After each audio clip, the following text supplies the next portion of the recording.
दोस्तों तुसी देख रहे हो हसीन पंजाब टीवी तो मैं तेरा मेज़बान अमीर हमजा। दोस्तों सब तो पहले अपने चैनल हसीन पंजाब टीवी को करो सबसक्राइब ते नाल लगे बैल का बटन दबाओ ताकि साड़ी हर नई आने वाली वीडियो साढ़े वीरों तक आसानी नाल पहुँच सके और तुसी वो वीडियो देखो सब तो पहले।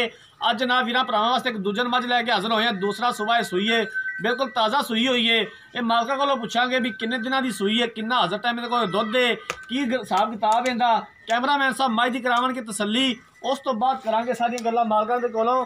कैमरामैन साहब मझ दिखाओ, बल्ला मत्था, कालियां अखां ने, छोटा छोटा सिंग लग्या होया है, चंग कद चंगा माशाल्लाह मझ दा। एक हड्डी है बरीक चमड़ी दी है। दूसरा सूआ सूई है।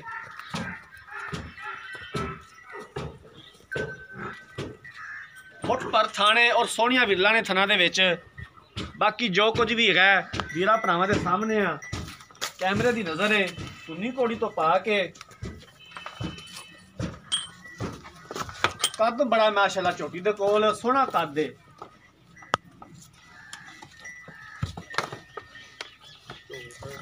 हवाने के उपर दो बटन भी मौजूद ने जिहड़े कि वीर भरा दे ने जनाब दुध वाली मझ की निशानी होंदे ने।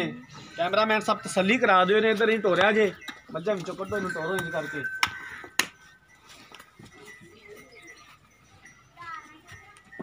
पूरियां विरला ते थाने हैगे ने, सोहनियां विरला ने थना दे विच।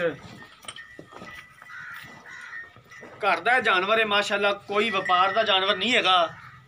इलाका अपने वीरा भरावां दस दईए आरफ वाले तो तकरीबन 15 तो 20 किलोमीटर के फासले ते ये मझ खलोती है। प्योर नीली, कोई शक नहीं इस दे विच। पिछले दोवें खुर भी सफेद ने। कैमरामैन साहब तसली करावणगे मझ दी। अच्छा और बेहतरीन जानवर हमेशा हसीन पंजाब टीवी की जीनत होंदा है। कोशिश करी दी है कि अपने वीरा भरावां नूं अच्छा और बेहतरीन जानवर दिखाइए। बाकी लैने देने मुकद्दर,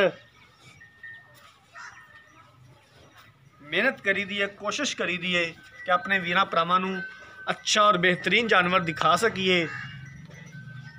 और अलहमदुलिल्लाह दिखाई दा भी है। पिछे दे की है, पिछे दे कट्टा है। मालक सुते रहे ने जदों मझ सूई है, जागदे तो शायद कट्टी दे देंदी।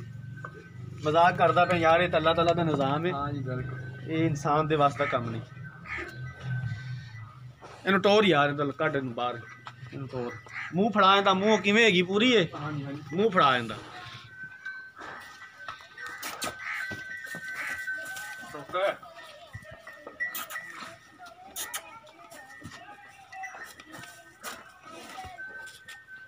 ठीक है, मुँह पूरी पूरी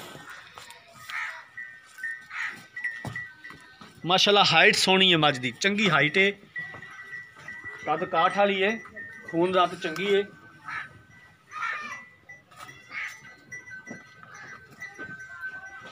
जवान मझ है माशाल्लाह।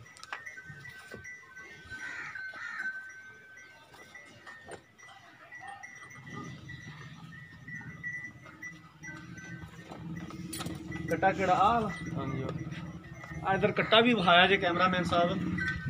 आ कट्टा है इंदा, बल्ला मत्था है, मां बापू इंदा उठा यार उठा। थोड़े चिट्टियां अखां ने दियां, दोवें खुर भी इहदे सफेद ने पिछले, मां बाकू सावा मां रंग है जनाब।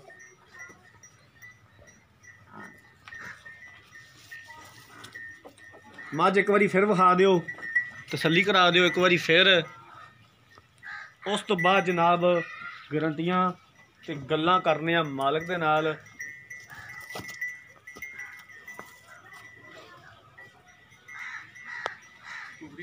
इनू ही कढ़ यार, ही कढ़।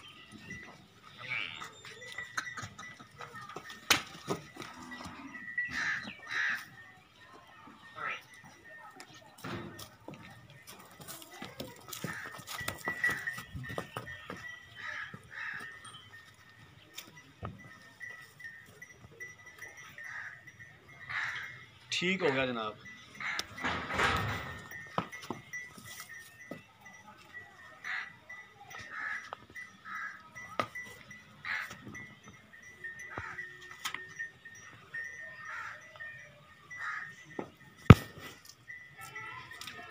वो जनाब मझ मेरे कैमरामैन ने दिखाती है।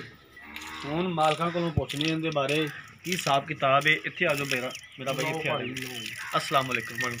इधर कैमरे वाल वेख के थोड़ा भाई आबद उच्ची बोली। हाँ जी भाई, साडा कैमरा छोटा है ते साडा साफ का पास में पूरा सूरा जाइए। मझ ने किनवा सुबह सूई है? दूसरा सुबह मझ सूई है। बाकी दूसरा सुबह सूई यार दिसदी पई है जी, वेखण दी किहड़ी गल। किदों सूई? इन्हू हो गया अज 5-6 दिन सूई। 5-6 दिन हो गया सूई नूं। इहदे कोले हाज़र टाइम जिहड़ा दुध चौंदा पिया है ते जिहड़ा सानू चवा देगा वो किन्ना है? बहु इहदा 4 थां दा 14 किलो दुध आ। 4 थाना का सारा दुध 14 किलो है। 14 किलो ठीक हो गया। बच्चे समेत? बच्चे तो लैदा, बच्चे नूं छड्ड के 14 किलो? नहीं बच्चे नूं दोबारा लैने दा एक बारी ते चवाई पूरी कीती है माई दी सारी। मैं वही गल कर रहा ना भी सारा दुध इहदे कोले 14 किलो है। हाँ जी 14 किलो इहदे कोल सारा दुध है। कोई थना दा फाल्ट किसी किस्म दा नहीं? बहु किसी किस्म दा या मां दी पिछा कर दी ना, कोई किसी किस्म दा। याबद तेरे अगे भी डंगर वेचे ने, ठीक है। हाँ जी ते अल्लाह दा शुक्र है कि तेरे डंगरां दा कदी लामा नहीं आया यार। लामा जब चीज सोची होनी डंगर तू एक अद्धा वेचना है, पता नहीं वो तू लियाना है या तू घर दे नहीं अपने करके वेचना? अपने बहु घर दे वेचना है। हाँ जी, व्यापार तो नहीं करना? नहीं। ते बार वाले भी तेरे डंगरा तो कभी लामा नहीं आया, ठीक है। डंगर तेरा सुथरा होंदा, लेकिन तेरी एक मेहरबानी भी जिहड़ा उन्हें दा मुल करना ही ना, वो जायज़ मुनासिब करी, ठीक है। ਜਿਹੜੀਆਂ मैं 2 गल्लां कीतियां ना भी एक कहते थाना दा फाल्ट, दूजा दे पिछे कड्ढ दा, ये तेरी गारंटी होनी चाहिए। बिल्कुल गारंटी है भाई। हाँ की इहदी डिमांड है मेरा वीर? किन्ने पैसे ने इहदी बहुत डिमांड? 2,45,000 रुपया। 2,45,000 रुपया भाई। आबद 2,45,000 च साडे नाल प्यार मुहब्बत की कर? बहुत प्यार मुहब्बत ही तेरे नाल। उधरों तूड़ी दा 30,000 नु किला आया, मैं ते मक्की पाई जाना यार। अच्छा 16,000 नु किला मक्की लैके पाई जाना। अच्छा ये तो हुण पट्ठे तां इन्हां नूं पाने ने। पट्ठे ते पाउने यार, असीं महंगाई बड़ी है, पट्ठे दा की करिए। सही गल। अगों वेला मक्की खाधी जांदी है, अगर तूड़ी पाई होवे ते शायद मੱਝ होर भी दुध वधे। सही हो गया। वो तो सारी गल जदों इहने कोई मैला शैला सट्टना 21 दिनां तो बाद उदों दुध वधेगी, माशाअल्लाह वधेगी इंशाअल्लाह ताला वधेगी। ते 45,000 दे विच साडा प्यार मुहब्बत की करेगा? बहुत प्यार मुहब्बत यही है कि 2-3 हज़ार दा हो जाएगा। घरे आया कोई दीद प्यार कर लो? दीद प्यार फिर कोई भैन भरा आवे फिर दीद हुंदी ही हुंदी। चलो ठीक हो, मेहरबानी। तो जनाब दूसरा सुबह झोटी सूई है, पिछे दे कट्टा है। अज नूं 5वां तो 6वां दिन सूई नूं 14 किलो सारा दुध है। मझ दे कोल 2,45,000 रुपये की डिमांड की है। 2,45,000 चों भी घरे आया तो कोई दीद प्यार इंशाअल्लाह ताला करनगे और असीं इन्हां कोलों करावांगे। अगर किसी वीर भरा ने मझ खरीदनी है, राब्ता नंबर स्क्रीन के उपर शो हो रहा है 0312 612 2053। इस नंबर पर WhatsApp बनी है। असीं उम्मीद करांगे कि साडी अज वाली वीडियो साडे वीरां भरावां नूं बेहद पसंद आई होवेगी। अगर साडी अज वाली वीडियो पसंद आए, वीडियो लाइक तो शेयर जरूर करना है। अगली वीडियो तक अपने मेज़बान अमीर रमज़ा नूं दो इजाज़त। अल्लाह हाफ़िज़।